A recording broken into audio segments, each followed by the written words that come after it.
Como es bien sabido, la historia de los pueblos túrquicos está llena de grandes victorias, caídas y misterios. Pero ¿qué sabemos sobre los enigmáticos oguses, quienes alguna vez crearon un poderoso estado en las vastas tierras de Asia Central? Estos nómadas no solo unieron a decenas de tribus, sino que también se convirtieron en los antepasados de grandes potencias como el Imperio Selyúcida. ¿Cómo surgió su estado? ¿Cuál es el secreto de su influencia? ¿Y qué queda de este pueblo que alguna vez fue tan poderoso? Les recuerdo, están en el canal Amazing History, un canal para quienes realmente aman la historia. Y hoy continuaré la serie de episodios dedicados a los antiguos pueblos nómadas.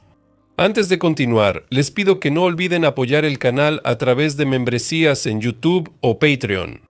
También agradeceré sus likes, su suscripción y, por supuesto, sus amables comentarios. Y ahora, vamos al tema del episodio.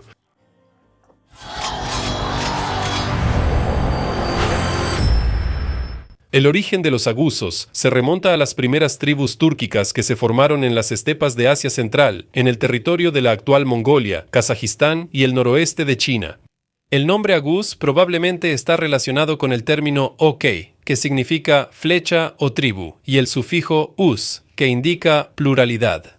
Así, agus puede traducirse como muchas flechas o tribus, lo que simboliza su estructura confederada. Los orígenes de los agusos se encuentran en el Kanato túrquico, en el cual sus antepasados desempeñaron un papel importante. Tras la caída del Kanato en el siglo VIII, 24 clanes de los agusos comenzaron a migrar hacia el oeste. Este proceso fue provocado por conflictos internos y la presión de otros grupos túrquicos, como los karlucos. Al llegar a la región del Mar de Aral y el Sirdaria, formaron una nueva confederación. ¿Qué era este estado? Como los karlucos. Al llegar a la región del Mar de Aral y el Sirdaria, formaron una nueva confederación conocida como Agus Yabgu.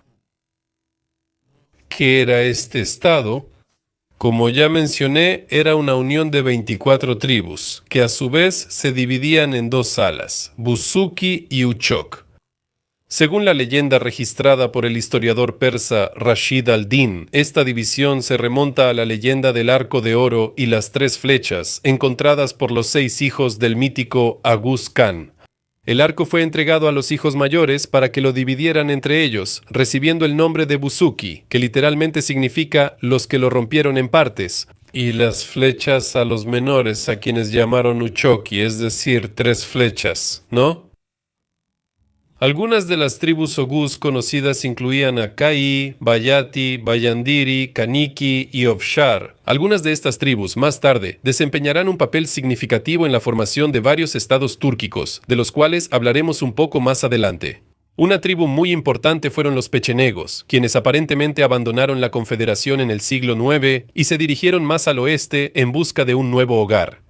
Las tribus de los oguz estaban unidas por una cultura común, un idioma y un sistema de gobierno, pero mantenían cierta autonomía. Ellos gobernaban sus propios territorios, pero llevaban una política exterior común y se unían bajo el liderazgo de un gobernante con el título de Yabgu, quien era más bien el primero entre iguales que un monarca absoluto.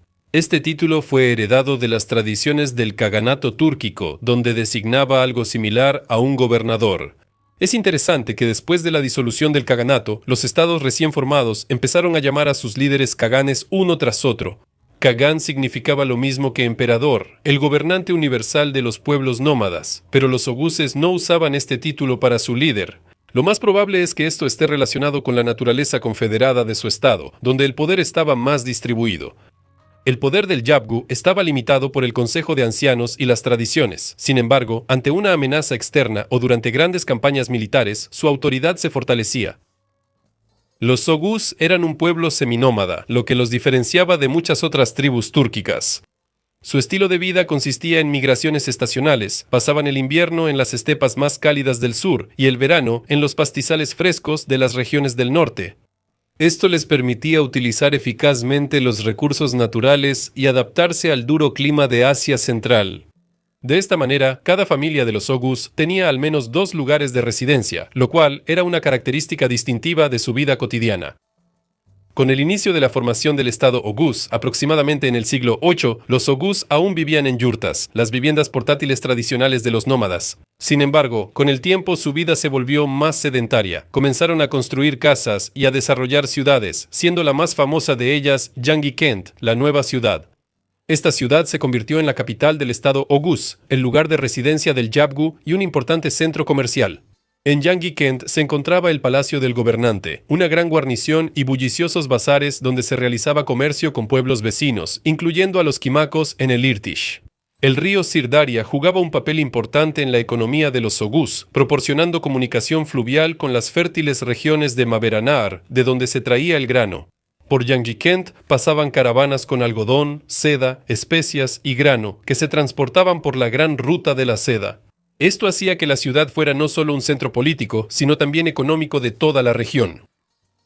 Además de Yangi-Kent, los hallazgos arqueológicos evidencian la existencia de otras ciudades en el territorio de los Oghuz, lo que confirma su transición gradual hacia un estilo de vida más sedentario.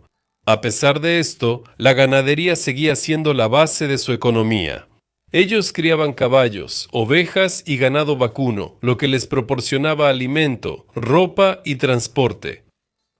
La cultura de los Oghuz también era famosa por sus habilidades guerreras, características de muchos pueblos túrquicos de las estepas. El secreto de su éxito residía en la movilidad. El estilo de vida seminómada dictaba la estrategia. Los Oghuz aprendieron a ser rápidos, siempre listos para moverse o luchar.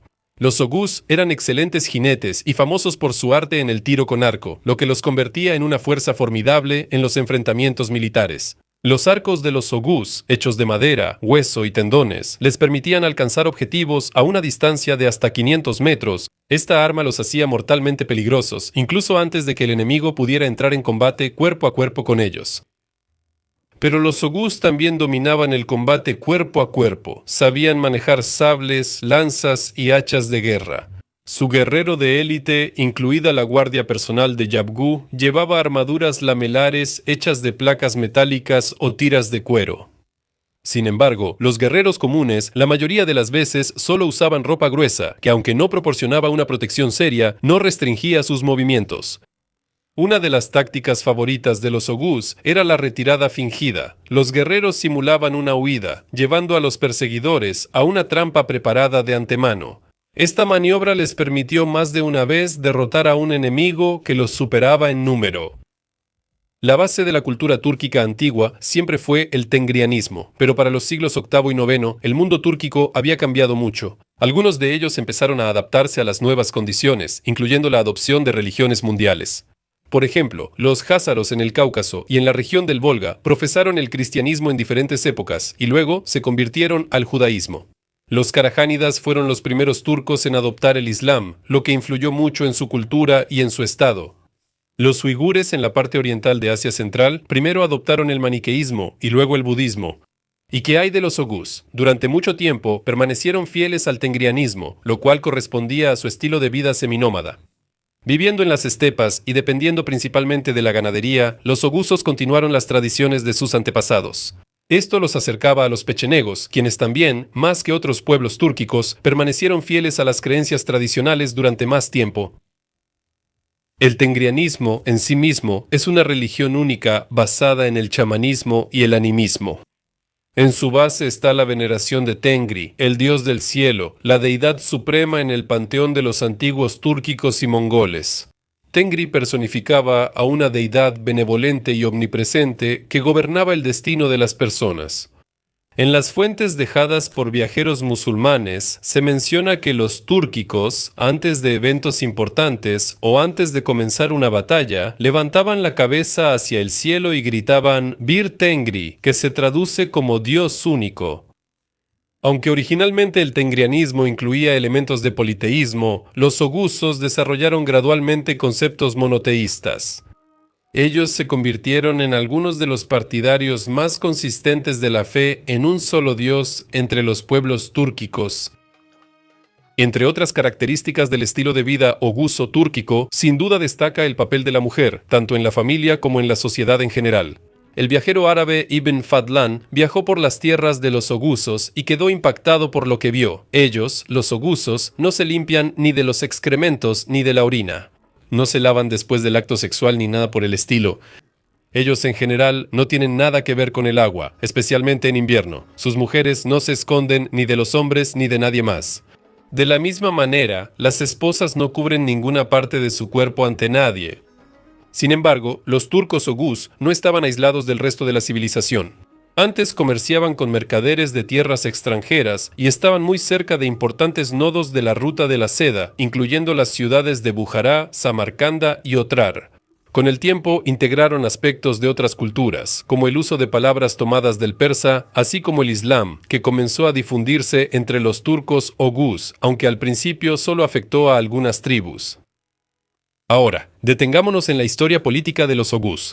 Cuando los turcos oguz se establecieron en las tierras entre el Amu Daria y el Sir Daria en el siglo VIII, se encontraron rodeados de una situación geopolítica compleja. Varios estados vecinos ya habían iniciado la lucha por el control de la región, y los oguz, como una fuerza política joven, se vieron obligados a buscar su lugar entre actores más poderosos. Su posición en el cruce de las estepas nómadas y las civilizaciones sedentarias inevitablemente los llevaba a conflictos con sus vecinos. Ibn al-Athir, un historiador árabe del siglo XIII, informa que los turcos oguz comenzaron a migrar a Maveraún Nahar durante el reinado del califa Abbasí al-Mahdi. Este periodo estuvo marcado por una seria confrontación entre los abasíes y las tribus locales de Asia Central, incluyendo a los tengristas y zoroastrianos. Ibn al-Asir afirma que durante la rebelión de Mucana, líder del movimiento antiislámico en Jorasán, los oguz le brindaron ayuda, lo que confirma su independencia del califato en ese período. Por cierto, sobre esta rebelión hay un video aparte en este canal, así que pueden verlo. La historia de los oguz también está estrechamente relacionada con el Kaganato házaro. Al principio, sus relaciones eran tensas. Los oguz sufrían incursiones por parte de los házaros, y ellos mismos también atacaban sus tierras. Según Ibn Fadlan, en el primer tercio del siglo X, parte de las tribus oguz cayeron prisioneras de los házaros, lo que indica su debilidad temporal. Sin embargo, ya años o décadas después, los oguz, junto con los pechenegos, formaron una coalición contra los házaros, realizando incursiones en sus territorios. Es interesante que, a pesar de los conflictos, a veces los oguz se convertían en aliados de los házaros. Según uno de los documentos házaros conservados, el Yabgu de los oguz una vez ayudó a los házaros a repeler un ataque de los alanos, organizado por instigación de Bizancio. Esto indica que los oguz actuaban de manera pragmática, cambiando de aliados con frecuencia según la situación política en Occidente. Los oguz formaban alianzas con la Rus para luchar contra los mismos pechenegos, con quienes a menudo competían por los pastizales y los recursos. Gracias a esto, pudieron infligir una derrota seria a los pechenegos. Esta alianza permitió a los oguz fortalecer su posición en las estepas y expandir sus esferas de influencia. Sin embargo, la naturaleza de estas alianzas resalta la descentralización de la Confederación Oguz. Lo más probable es que las tribus individuales formen alianzas sin estar bajo el control directo del Yabgu. La investigación de Peter Golden, un destacado especialista en historia túrquica, confirma que los oguz actuaban más bien como una confederación libre, donde cada tribu tenía su propia autonomía. Aunque el Yabgu era considerado el líder nominal de todos los oguz, no hay pruebas de que tuviera poder real sobre todas las 24 tribus. Esto hace que su historia sea especialmente interesante. A pesar de la descentralización, lograban resistir a grandes potencias y participar activamente en la política regional. La historia de los oguz adquiere un significado especial gracias al surgimiento de la dinastía selyúcida, que jugó un papel clave en el destino del mundo islámico. El fundador de esta dinastía fue Selichuk, el líder de la tribu Kinik, una de las 24 tribus oguz. Las primeras menciones sobre su familia datan de finales del siglo X. Según crónicas posteriores, compiladas en la corte de los sultanes selyúcidas, el padre de Selichuk, Dukak, sirvió como comandante militar en la corte del Kagán de los házaros. Esto puede significar que la familia se encontraba cerca de la capital házara, Itil, y como parte de la élite local, podría haber profesado el judaísmo, la religión principal de la clase dirigente házara. La disolución del Kanato Yázaro en la década de 960 fue un punto de inflexión para Selichuk y sus seguidores. Las razones de su migración están envueltas en misterio. Los historiadores suponen que esto pudo haber sido resultado de intrigas cortesanas, conflictos con los círculos gobernantes o incluso consecuencias de un cambio climático que empeoró las condiciones para la ganadería nómada. Selyuk, junto con un pequeño grupo, dejó las estepas házaras y se dirigió al este, a la región de Yent, en la frontera del Joresem islámico. Gent, ubicado en el Sir Daria, se convirtió en el primer punto de contacto de los selyúcidas con el mundo musulmán. Además, Selyuk y sus seguidores también aceptaron el Islam, lo que se convirtió en un paso fundamental para el destino futuro de su tribu. La conversión al Islam fortaleció el vínculo de los selyúcidas con la comunidad islámica y les brindó nuevas oportunidades para colaborar con otros grupos musulmanes. Selyuk también empezó a atraer a su movimiento a los gazíes, guerreros musulmanes que luchaban contra los infieles. Esto permitió a su tribu expandir su influencia y crear una poderosa fuerza militar. Con el tiempo, los selyúcidas lograron una serie de victorias sobre los gaznévidas, una poderosa dinastía túrquica que controlaba una parte significativa de Irán y Afganistán. Estos éxitos se convirtieron en la base para la creación del imperio selyúcida. Así, la tribu Kinik, que alguna vez fue parte de la Confederación Oghuz, se volvió completamente independiente y se transformó en una de las dinastías más grandes del mundo islámico. Para el siglo XI, el Estado Oghuz comenzó a debilitarse. La causa principal fueron las disputas internas entre las tribus, lo que hacía que su alianza fuera inestable, especialmente bajo presión externa. Uno de los factores clave fue la creciente amenaza de los Kipchaks, quienes comenzaron a migrar hacia el oeste desde las regiones cercanas al Altai y el Irtish. Los Kipchaks invadieron las tierras de los oghuzos, destruyendo sus ciudades y desplazando a las tribus de sus territorios habituales. Gradualmente, la expansión de los Kipchaks llevó a que los oghuzos perdieran el control sobre su territorio tradicional. El debilitamiento del poder central del Yabgu también jugó su papel. Mientras que una parte de las tribus oghuzas permaneció en su lugar, otra parte comenzó a migrar hacia el sur y el oeste. Fue precisamente en este periodo cuando ocurrieron migraciones significativas de los oghuzos, lo que marcó un punto de inflexión en su historia. Algunos grupos se establecieron en Maveraunar, convirtiéndose en parte de la población local. Otros se dirigieron al Cáucaso y algunos se unieron a los selyúcidas, apoyándolos en campañas militares, incluyendo las conquistas en Irán y Asia Menor. Además, para el siglo XI se completó la islamización de los oghuzos, lo que los acercó a sus vecinos musulmanes y aceleró el proceso de integración en las nuevas realidades culturales y políticas.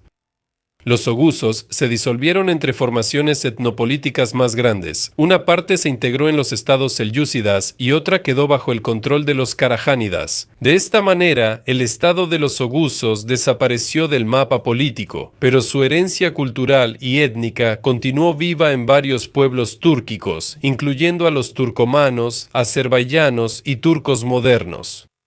El destino de los oghuzos muestra claramente cómo las migraciones, las guerras y los cambios culturales pueden redistribuir la influencia de una antigua confederación tribal sobre civilizaciones enteras. Bueno, eso es todo por mi parte. Gracias por ver y nos vemos en el próximo video. Hasta luego. В следующем видео. Пока.